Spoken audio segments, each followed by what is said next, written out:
Well, greetings to you. I'd like to talk today, just very briefly, on the state of the trade union movement. I think we'll all agree is bloody abysmal. The average salary for a big chief of the trade union movement now, according to the Taxpayers Alliance figures, unchallenged by the TUC, is averaging something like £150,000 a year. £150,000 a year. It's not exactly the representative of the working man, is it? When the average wage in this country now is about £32,000 a year. So they've turned into fat cats. But perhaps, to be fair, they always were fat cats, highly politicised. And of course, I come as a baby boomer from the 50s and the 60s, incredibly stupid. And if you'd seen the film, that wonderful film, I'm All Right, Jack, with Peter Sellers, you'll see just how bovine the average trade union leader is. They're not like German trade unions who are looking out for their members and the companies that their members work for, and Japanese workers who work for the common good, the common cause of the company. These, generally speaking, used to be communist hacks at the top of the trade union movement, and now they've changed from communist hacks to woke hacks. And if you don't believe me, look up the Trade Union Congress and some of the meetings that they've been having in recent years. They've been having meetings for black workers, meetings for young workers, meetings for women workers. Not very diversified, is it? Not very egalitarian. They switch their workers and their members into colours of their skin, their genders and their ages. Not frightfully fruitful. What they need to be worrying about is how long their members are going to have a job. And that brings me to steel. The steel industry, of course, in this country now has virtually disappeared. Where's it all gone? It's gone to bloody China, South Korea, the Far East, India. Well, of course it's gone there. Why? Why is it all gone there? Because they don't have rubbish problems like net zero. Net zero, they don't do net zero in China. They don't do net zero in bloody India, and so on and so forth, or South Korea. They get on making steel and paying steel workers what they can get in the market. That is the job, that is how it works.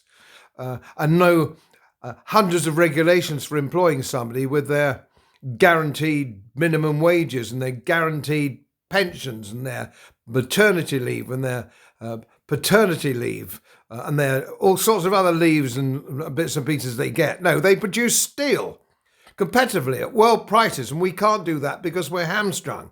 And what do the trade union leaders do? They ignore it because they're fat cats on their 150, in some cases £200,000 a year.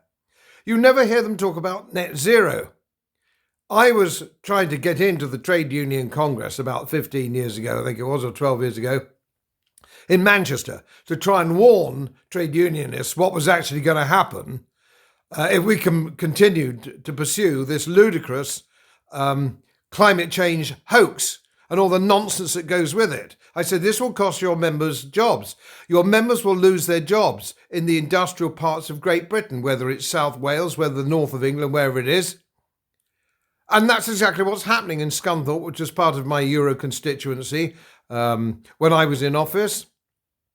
2,500 redundancies at Christmas. That's a nice Christmas present because we're going to produce green steel. Who ever heard of green steel? Anyway, that's what we're trying to produce.